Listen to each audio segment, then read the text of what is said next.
2h02. 2h02, c'est l'heure de l'étrange. L'heure de l'étrange et du bizarre qui va commencer là, tout de suite, dans Toute la nuit ensemble. Nous sommes ensemble jusqu'à 6h du matin. N'oubliez pas que c'est une émission interactive. Et comme c'est l'heure de l'étrange, appelez-nous. 08 90 71 05 85. Appelez-nous pour nous raconter des histoires à faire peur. Vous avez eu peur récemment ? Vous avez envie de nous raconter? Vous avez envie de nous faire peur? N'hésitez pas. Vous pouvez également nous envoyer des SMS pour réagir. 41 555, vous tapez le mot nuit, puis votre message. L'heure de l'étrange ne serait pas si étrange si Mathieu ne nous rejoignait pas là tout de suite. Mathieu Ducré qui est l'ordonnateur, le donateur et l'or de cette heure de... Drôle, non? Ah oui, C'est très drôle. c'est vrai. J'avais pas. Ça te fait rire, Arnaud. J'avais oublié que c'était Bah oui, c'est un peu Halloween lundi quand même. lundi. Hein? Lundi. Ah, j'ai compris lundi. Non, lundi. Lundi 31 octobre, c'est Halloween, donc C'est pour ça forcément... que vous avez un curbitacé sur le visage. Un cucurbitacé. Pas un curbitacé, un cucurbitacé. Voilà. Oui, j'ai un cucurbitacé sur le visage qui ne me quittera pas de loin. D'ailleurs, donc je tiens à vous prévenir tout de suite, Fred, il va falloir vous y habituer. C'est comme ça, donc il y a deux Et en plus, particularités. Hein. il y avait de la musicalité. Est-ce qu'on peut remettre ce petit son là qu'on a entendu tout à l'heure, remets le Pascal? masque. Ouais, c'est... Voilà. On s'éclate. Et deux particularités quand même dans cette émission aujourd'hui. D'abord, effectivement, c'est Halloween lundi. Et puis surtout, c'est la 13e émission de Toute la nuit ensemble. Voilà, donc ça, il fallait en parler. Fred, Pascal, on met le petit... Toute la nuit ensemble. C'est la 13e émission de Toute la nuit ensemble. Merci. Et ouais, le chiffre 13 qui propose porte que- bonheur. Je peux parler, Frédéric, hein? C'est bien aussi. Je peux parler, c'est l'heure de l'étrange, j'ai des choses à dire. Je propose que dès qu'on dit le mot étrange dans cette émission, nous entendrons un... Voilà, c'est tout. Ah bon, Alors, d'accord. que va-t-il se Très bien. passer pendant cette heure? Non, ce qui va se passer, c'est que je voulais dire, Fred, je voulais voir si vous aviez une bonne mémoire, parce que j'avais fait un exposé assez brillant lors de la première émission qui avait eu lieu un vendredi 13 sur les spiritualités, sur superstition du Ah, je me vendredi souviens. 13. Et alors, il y avait deux mots qui étaient assez bizarres, Oui. dont l'un, je vais savoir si vous vous souvenez, Fred, celui qui désigne la peur du chiffre 13. Très, très au fil. Pas loin, c'est trescaïdécaphobie. Et la peur du vendredi 13, c'est quoi comme nom? Vendredi 13 au fil. Paraskevidécatriaphobie. Voilà. Mais vous l'avez déjà fait, donc vous... Oui, j'ai déjà fait, mais vous n'avez pas écouté, vous ne vous souvenez pas, donc c'est bien de le redire. Moi, j'ai retenu. J'ai retenu ça. Voilà. Donc Que ça, va-t-il c'est se fait. passer Alors, dans cette heure de l'étrange et du bizarre? C'est bien, il y en a qui suivent. Alors, au programme, dans cette heure de l'étrange, eh bien, nous allons rencontrer des gens qui font de la transcommunication. Alors, la transcommunication, si vous ne savez pas ce que c'est un moyen de rentrer en contact avec les esprits par le biais d'ordinateurs, par le biais d'appareils photo, d'enregistreurs. Et nous recevrons Jean-Luc Royan et Joël Hury, le président et le vice-président de l'Institut français des recherches expérimentales spiritistes. Et donc ici, nous avons deux personnalités assez particulières sur ce plateau que je viens vous présenter Bonsoir à tous. tout de suite. Bonsoir. Et Jean-Luc Royan et Joël Hury, qui sont donc Bonsoir à vous. présidents Vous allez bien et vice-présidents de l'IFRES, c'est l'Institut français de la recherche expérimentale spirit. Alors, je présente rapidement nos autres invités. On a Gabriel Kinsa, donc notre conteur incroyable, et Jean-Marc Carle, spécialiste des traditions celtes, du Moyen-Âge et du folklore, des traditions de manière générale. Ah, on s'est croisés à la cantine. Vous étiez là très tôt tout à l'heure, hier soir. Hein. Comme ça, c'est bien. Vous avez bien mangé, ça a été... Très bien, Vous avez mangé quoi? extraordinaire, des crudités. Voilà. Des crudités? C'est très bon les Parce qu'il y crudités a du pour la chili con santé. carne aussi, par exemple. Ah oui, c'est après la cantoche. Alors, je tiens à quand même préciser que l'IFRES, donc vous faites de la transcommunication, c'est-à-dire que vous essayez d'entrer en communication finalement avec l'au-delà, on va dire.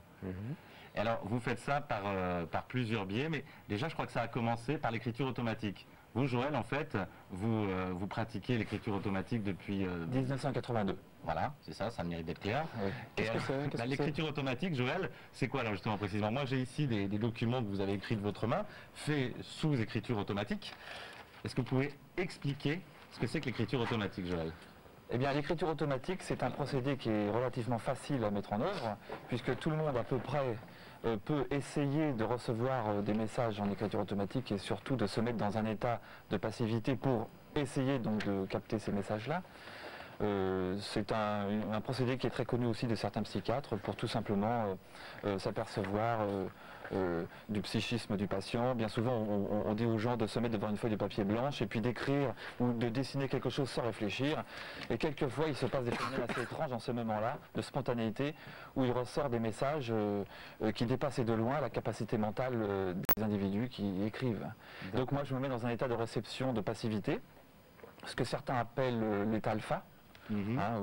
Ou de conscience modifiée. Et puis dans ces moments-là, il m'arrive des messages qui peuvent durer assez longtemps sur différents sujets. Et là notamment... Ils viennent d'où vos messages? Moi j'ai une intime conviction sur l'origine de ces messages-là. Ce sont des êtres incorporels, on s'entendra sur le mot, esprit, qu'importe, pourvu que l'on comprenne bien qu'il s'agit d'une réalité qui existe, qui fait partie de la nature, qu'on ne comprend pas encore bien, et qui nous délivre des informations assez intéressantes, puisque quand on les met en pratique, on s'aperçoit que ça marche. Alors, en fait, c'est par le biais de l'écriture automatique, finalement, on vous dicte les plans d'une machine. On m'a dicté les plans d'une machine, c'était dans les années 90, lors d'une expérimentation que je faisais avec Jean-Luc. Et puis à ce moment-là, effectivement, on a reçu une série de plans avec des nomenclatures, avec des légendes, nous disant de mettre en place tel ou tel matériel à partir desquels nous recevrions des messages, plutôt des images et des sons en provenance. Ouais.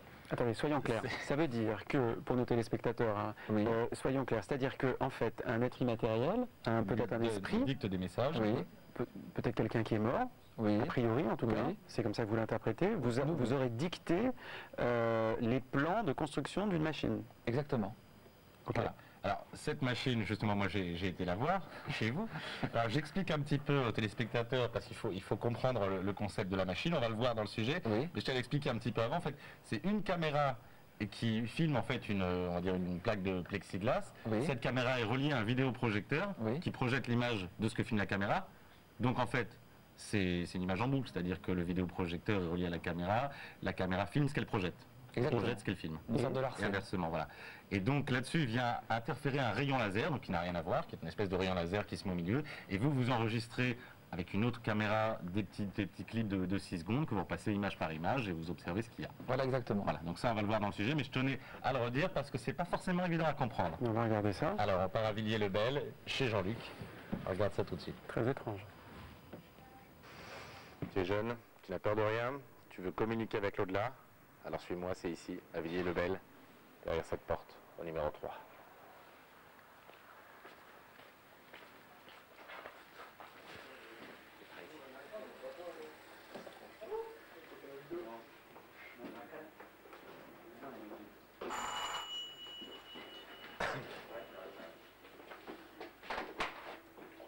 Bonjour. Bonjour. Mathieu. Bienvenue. Salut, toute la fine équipe. Oui. Il y a du monde. On est chez qui ici? Chez Jean-Luc. Chez Jean-Luc. D'accord. Et la salle des machines, c'est où? C'est par là. Je t'en prie, vas-y. Merci. Non, c'est par là. C'est la salle de bain. Ah oui. Voilà, c'est ici. Voilà, c'est ici donc notre atelier. C'est là qu'on expérimente tous les lundis soirs. Bon alors, faut que tu m'expliques, Joël. Alors donc, voilà. Il y a donc une caméra. Ici, là, tu as une caméra. Voilà, une caméra noir et blanc. Uh-huh. Qui est reliée au vidéoprojecteur qui est derrière l'écran translucide. D'accord. Le vidéoprojecteur renvoie l'image de la caméra. D'accord. Ok. Il y a une deuxième caméra, donc, qui, elle, renvoie aussi son image dans le vidéoprojecteur, mais aussi sur l'écran informatique qui nous sert d'enregistreur. D'accord. Donc, en fait, finalement, la caméra filme ce qu'elle projette. Exactement. Elle est reliée au vidéoprojecteur, elle refilme, ainsi de suite, ce qu'elle projette elle-même. Voilà, dans une boucle infinie, on va dire. D'accord. Et là, les petits trucs verts qui dansent, c'est quoi? Alors, les petits trucs verts qui dansent, c'est tout simplement le rayon laser, qui est derrière moi, qui fait une interférence sur cette image-là. D'accord. On s'est aperçu que l'image laser, ou plutôt la lumière laser, augmentait la qualité des images que l'on recevait. On peut faire un essai, Joël? Ok, ça marche, on va faire un essai. Tu vas laisser ta place à mon collègue, puisqu'on a besoin de personnes pour faire marcher le module, d'autres personnes que moi. D'accord, alors tu as besoin de toute ton équipe. Voilà, donc il y a Gérard qui va venir s'asseoir ici. Donc, Gérard, il va faire quoi, Gérard, là? En fin de compte, là, il s'assoit parce qu'on va essayer de voir dans quelle mesure l'influence d'une personne qui est proche de la machine influe sur les résultats. D'accord. Et là, Jean-Luc et Tony, ici? Alors, Jean-Luc qui est ici, lui, va s'occuper d'enregistrer le son sur l'ordinateur. Et puis Tony qui est là, lui, s'occupe d'enregistrer l'image. D'accord. Ok. Eh ben allons-y, c'est parti. Faut éteindre la lumière, non? Oui, on va éteindre la lumière. Bien donc là c'est Tony aux manettes qui va donc enregistrer un clip de quelques secondes qu'on revisualisera après pour voir si oui ou non nous avons capté des images. D'accord. Alors des clips comme ça, excuse-moi, on va en enregistrer plusieurs pendant l'expérience. Mais il enregistre à quel moment, quand il le veut? Voilà, c'est-à-dire qu'on base notre travail quand même sur l'intuition, c'est-à-dire qu'on essaie de temps à autre de se brancher, entre guillemets, pour essayer de capter le moment où la manifestation va se produire. Bien, alors maintenant, une fois que l'expérience est terminée, bon, bah, on va passer à la relecture. Ouais. Donc on va rallumer les lumières et puis visualiser tout ce qu'on a enregistré. Image par image. Image par image. D'accord, ok. Ok. Ouais. Bon, la Joël, finalement, sur cette séance, malheureusement, on n'a pas grand-chose. Non, on n'a rien reçu pendant cette expérimentation. Par contre, on peut vous montrer dans nos archives une séance réussie, un enregistrement réussi. D'accord, donc on part d'un clip et image par image. Voilà, on part d'un clip. Voilà. Et puis image par image, on va s'apercevoir, là le laser vient frapper la vitre. On commence à voir quelque chose qui apparaît. Il y a comme une forme bleue sur la droite. Et là, on voit le visage qui apparaît. Donc ce visage-là, on s'aperçoit encore qu'il y a un problème de contraste. Donc l'expérimentateur Tony en l'occurrence, va jouer sur les contrastes pour essayer de faire apparaître le mieux possible le contour du visage qu'on voit ici. Voilà, là, le visage... Ah non, ça c'est une citrouille. Ça c'est une citrouille, c'est un autre visage. Jean-Luc, c'est quoi ces visages qu'on voit alors? Alors on va dire que c'est des images qui ressemblent à des visages humains. Ouais. On ne peut pas affirmer aujourd'hui que ce sont des visages humains. Mais c'est... Toutes les personnes qui vont regarder vont vous dire, on dirait une tête. Ouais. Aujourd'hui, vu à peu près 17 ans, on a l'impression que c'est une jeune personne. Disons qu'il y a des gens qui vont dire, on reconnaît même quelqu'un de jeune. Nous, on veut pas affirmer quoi que ce soit pour l'instant. Parce que les résultats que l'on obtient, on va rester très très critique dessus. On pense que ce sont des exploits, on en a une intime conviction. Parce qu'on a reçu des messages en écriture automatique qui nous disaient faites ci, faites ça, et vous obtiendrez des résultats. On a reçu des messages qui nous dépassaient complètement au niveau de la technique. Il a fallu qu'on présente, par exemple, certains plans de machines à des ingénieurs. Nous, on avait de notre côté commencé à installer le matériel qui nous était demandé. Et les ingénieurs qui étudiaient les comptes rendus de réunion et qui étudiaient le matériel qu'on avait mis en place nous disaient « vous vous êtes trompé, c'est pas ce qui vous est demandé ». On nous demandait par exemple de mettre en place des émissions radio, de mettre en place des émetteurs, des récepteurs pour avoir des ondes porteuses. Nous, on n'avait pas du tout compris ça. On nous demandait de mettre des paraboles, on nous demandait par exemple d'émettre des sons. Donc, on avait mis des haut-parleurs dans la pièce. Et c'était pas du tout ce qui était demandé. On nous demandait de mettre un émetteur et un récepteur pour avoir une onde porteuse. Et pour la technique vidéo, exactement la même chose. On recevait des informations qui nous dépassaient complètement. Jean-Luc, j'aimerais qu'on revienne au visage, parce qu'il y en a d'autres, là on en a vu un, mais il y en a d'autres qui sont vraiment étonnants. Là, on va vous les montrer, je crois que ça ne vous dépasse pas ces visages-là, parce que vous pouvez nous les décrire un petit peu, là, ce qu'on voit là ici.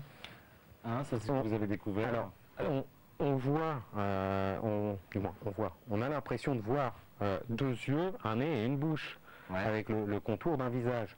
Maintenant, c'est pour ça que je disais, on veut rester quand même très prudent. On ne peut pas affirmer aujourd'hui, c'est un visage. On ne peut pas l'affirmer.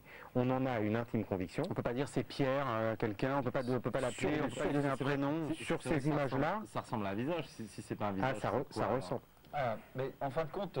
on s'aperçoit bien qu'il y a des visages, parce qu'en fin de compte, on essaye tout simplement de rester prudent face à toutes les objections qu'on a pu avoir jusqu'à ce jour, où effectivement, comme nous ne sommes pas des scientifiques, comme nous n'avons aucun bagage scientifique, nos travaux n'ont aucun aspect scientifique, n'ont aucune valeur scientifique. À partir de là, on ne peut pas, avec ce genre de choses, avec ces visages-là, prouver une bonne fois pour toutes la survivance. Excusez-moi, mais on peut aussi vous rétorquer que ce sont juste des interférences, et que les ondes, voilà, qu'au bout d'un moment, on peut voir quelque chose, ce qui est normal. Ouais, mais là, c'est vrai que je voudrais qu'on regarde un peu les autres images, là, parce qu'il y en a qui sont vraiment étonnants, où on voit des choses, là, par exemple, on voit ce visage bleu, là.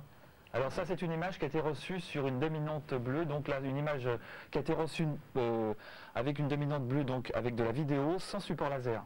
On s'est aperçu qu'il y avait une possibilité de capter des images avec différents supports. Donc, comme Jean-Luc l'a expliqué, avec la lumière laser, on a gagné en finesse, surtout en profondeur. Mais effectivement, nous voyons bien qu'il s'agit de visage et non pas d'élugubration. Alors là, par exemple, il a l'air plutôt méchant, là. Oui, c'est peut-être un esprit un peu plus torturé. Alors, chacun donc aura sa définition. Nous, tous ces visages-là sont pour nous de véritables marches. En fin de compte, c'est comme si nous étions en train de monter sur une échelle et à chaque fois... Ah là, il a un œil ouvert. Là, on a un chat. Non, mais là, on dirait un animal, c'est étonnant. Ou quelqu'un qui ouvre un œil. Alors, cette image-là, pour qu'on puisse voir le détail de l'œil, il a fallu zoomer dans l'image. Ah bon? Donc il y a différentes structures, c'est-à-dire que plus on va profondément dans l'image, plus on voit des détails. C'est ça qui est assez extraordinaire. Gabriel Kinsa, dans la culture africaine, les esprits sont très présents. Tout à fait. De quelle manière ils peuvent signifier leur présence? De plusieurs manières. Ou comme ça, en marchant quelque part, on peut apercevoir quelqu'un. Mais aussi, vous pouvez le sentir parce qu'il vous touche. Mais aussi, vous pouvez le porter en vous. Et donc, faire naître quelqu'un que vous avez déjà vu, rencontré. Et donc, la femme qui fait naître ce qu'on appelle par abus de langage, esprit. Mais finalement, comme chez nous, les morts ne sont pas morts. Donc, on ne sait pas depuis quand on existe et jusqu'où on va. Donc, on ne connaît ni le début ni la fin. C'est une boucle. Donc, ce qu'on voit là, on semble être tout étonné. Mais ce qui est génial à nous, c'est parce que finalement, ils utilisent la technique. Mais pour arriver au même endroit, nous, on utilise la parole. Mais à force de trafiquer l'image, on peut presque... Vous trafiquez, vous tournez un bouton vers la droite, un autre vers la gauche, vous montez... Enfin voilà, moi, je n'étais pas présent. Mais au bout d'un moment, vous allez sûrement aller dans un sens qui va vous permettre de voir un visage, plutôt que juste un carré ou un triangle. Vous voyez ce que je veux dire? C'est-à-dire que votre conscient ou votre inconscient, votre conscience ou votre inconscience, votre conscient ou votre inconscient, vous permet... Ça va C'est étrange. C'est étrange. Il n'y a pas de petit son. C'est pas grave. Vous permet aussi, au bout d'un moment, de trouver un visage. Si vous avez l'impression de voir un œil, peut-être que si vous jouez sur les contrastes, vous allez finir par voir 2 yeux. D'accord. Sur les images qu'on a vues, vous nous avez demandé ce que nous, on voyait. J'ai envie de vous poser la question. Qu'est-ce que vous avez vu sur ces images? Moi, j'ai vu ce que vous avez vu à force d'utiliser la technologie, c'est ça que je veux dire. Vous voyez ce que je veux dire? C'est-à-dire que vous avez dit... La seule chose qu'on fait au niveau de l'image, c'est on joue sur le contraste. Ah ben, c'est très important, le contraste. Oui, mais on monte le contraste ou on le descend. On n'est pas en train de découper des images, on n'est pas en train de retracer des traits ou quoi que ce soit. On est juste en train de monter le contraste, baisser le contraste. S'il y a un visage qui apparaît, on le retient. Si le visage que l'on retient n'est pas plus flagrant que ça, on va l'éliminer. On élimine énormément de visages qu'on reçoit. Et juste dans le futur, vous attendez quoi? Vous espérez de quoi de cette machine? On espère obtenir l'image et le son. On espère obtenir des images beaucoup plus nettes et le son en même temps. Donc si réellement ce sont des esprits, on espère qu'ils viennent parler en même temps. D'accord. Ça existe déjà, hein. Ce qu'on est en train de faire, on n'est pas des pionniers. Hein. Oui, c'est vrai, ça s'est répandu. La transcommunication, c'est un phénomène qui existe depuis des années. Il y a des groupes dans d'autres pays qui obtiennent l'image et le son déjà. Hein. Donc c'est pas quelque chose de nouveau. On en parle de temps en temps. De temps en temps, les médias disent tiens, on va parler de transcommunication, mais c'est pas un phénomène nouveau. Je vous propose de venir à ce qu'on appelle le plan 1. Venez tous là pour venir saluer nos téléspectateurs. On va rappeler, Mathieu, l'actualité de nos invités. Alors, je voudrais surtout faire revenir nos amis qui sont venus tout à l'heure chanter et danser, notre amie la sorcière et son traouda. Est-ce que vous êtes là? Alors, je rappelle... En attendant, on rappelle l'actualité de nos invités. Alors, nous avons ici, pour de plus amples recherches, nos amis présidents et vice-présidents de l'IFRES, l'Institut français de la recherche expérimentale Spirit. Vous, votre actualité... ce sera le 19 novembre. On fait une conférence à Paris sur une péniche 69 quai de Seine. Très bien. D'accord. Ça, c'est très... Jean, on sera là. Jean, les livres de Jean sont aux éditions... Alors, il y a 3 livres, Jean, parce que Jean en a écrit tellement que... Il y a plusieurs éditeurs. Il y a Pygmalion, il y a Le Rocher et il y a également Imago. Voilà, et les 3 derniers livres que vous avez Jean Marcal. Très bien. Voilà, Jean Marcal. Et donc je présente ici notre sorcière et notre traouda. Approchez-vous. On a 15 secondes. Je ne sais pas si vous pouvez vous présenter. Oui, alors je m'appelle Kathleen Bacrac, je suis conteuse au départ, conteuse comédienne. Je joue au théâtre Darius Milhaud dans le 19e, tous les jours de la fête de la Toussaint, et après tous les dimanches jusqu'au mois de décembre. Monsieur, voilà. Jérôme Baccarat, plasticien, comédien, et je joue avec Kathleen Très bien. tous les dimanches. Il nous reste 10 secondes. On vous remercie, Mathieu. À la semaine prochaine. Gabriel, vous serez là, je le sais. Dans quelques secondes, c'est l'heure de l'intime. Ne bougez pas, nous sommes ensemble jusqu'à 6 h du matin. A tout de suite.